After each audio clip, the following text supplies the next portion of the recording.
Check it out. Whether you like it or not, life is a game. And I love once I gamify things, right? And I love winning games, whether I'm buying Marvin Gardens, Pennsylvania Avenue, or Boardwalk, coming at that last string of Monopoly. To me, that's what it's all about. So for you, I want to share with you how to build a winning investment philosophy, and it starts with the real estate between your ears.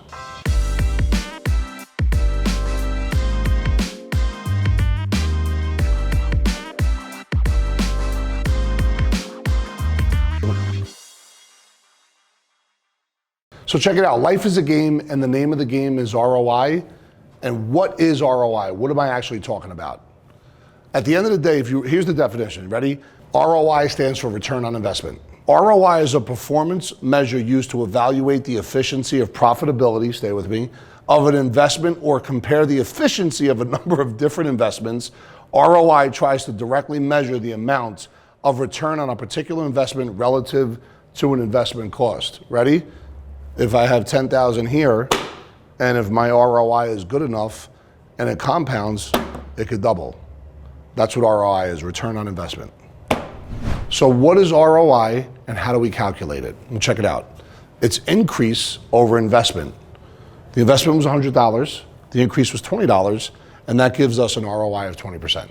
So check it out, folks. There's a bunch of different ROIs that are out there, and there's ways to evaluate it. For example, you may be somebody that just loves high risk. You may be somebody that just loves low risk and or calculated risk. The real question that you need to ask yourself, what is your appetite? What is your long-term perspective? And what are you willing to sacrifice, especially for a high risk? And what are you willing to give up for a low risk? These are your traditional single-digit ROI investments, whether it's stocks, bonds, mutual funds, whether it's ETFs, banks, or life insurance. And now let me show you a little bit of math behind it. So here's a typical ROI on stocks. Now remember, the stock market since 1929, historically speaking, has averaged about 7, 8, 9%, right? So let's just go with 7 for now. And I know the stock market was up last year or the year before that, but I'm going to keep it simple. Somebody has $1,000, that stock earned 7% that year. That's going to be worth, after the 7%, $1,070. So listen, folks, for me, if you're going to get 7% somewhere, at the end of the day, I think if it's part of your overall plan and that's one of your ROIs, that's good. If your whole world is based on that and you're subjected to a certain time frame, it's really important that you understand that there's a chance, if you're not properly planning, that later on in retirement, you could outlive your money. And it's important that you really kind of I dot and T cross on all the different investment opportunities that are out there today. With that being said, 7%, it's really not a lot of money. On $1,000, you're at $1,070. And oh, by the way, that's $70. You still have to pay taxes on it. So listen, we just talked about, a single digit ROI, right? 7%. And at the end of the day, if you did that for 10 years, 7%, that means your investment would double, right? The rule of 72, we talked about that in the previous video. So compounding interest in your world is very important that you understand, and I'm going to give you the definition. The interest on a loan or deposit calculated based on both the initial principal and the accumulated interest from previous periods. Compound interest can be thought of as, and this is powerful, interest on interest. So, all right, listen, folks, check it out. We're looking at earned interest, but there's also a compound interest here, right? That's the individual added each year based on the previous year. But here's the visual of compound interest on what I just spoke about. $1,000 at 7%.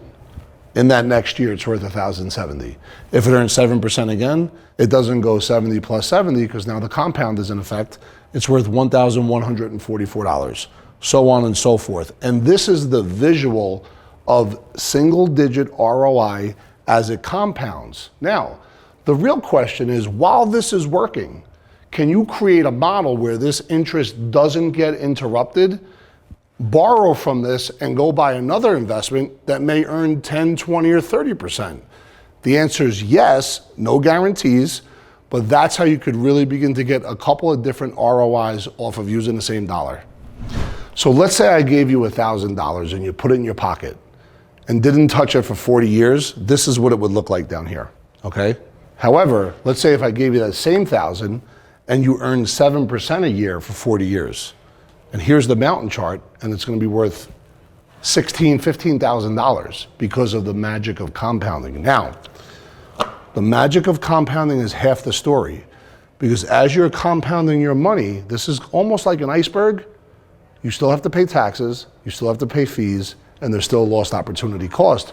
But with that, you're still getting a full education right now on the difference of compounding versus not compounding.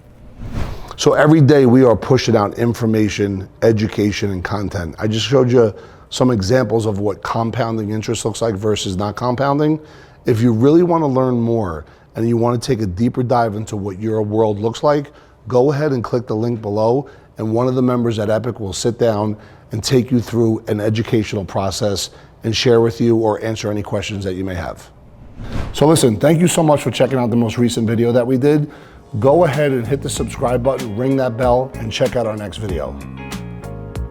You wake up every day, can show up, show out, and really begin to strategize and put money back into your pocket where it belongs. That's great, keep rolling. Give me just one more option. Ryan, I'm gonna do the crash zoom for you.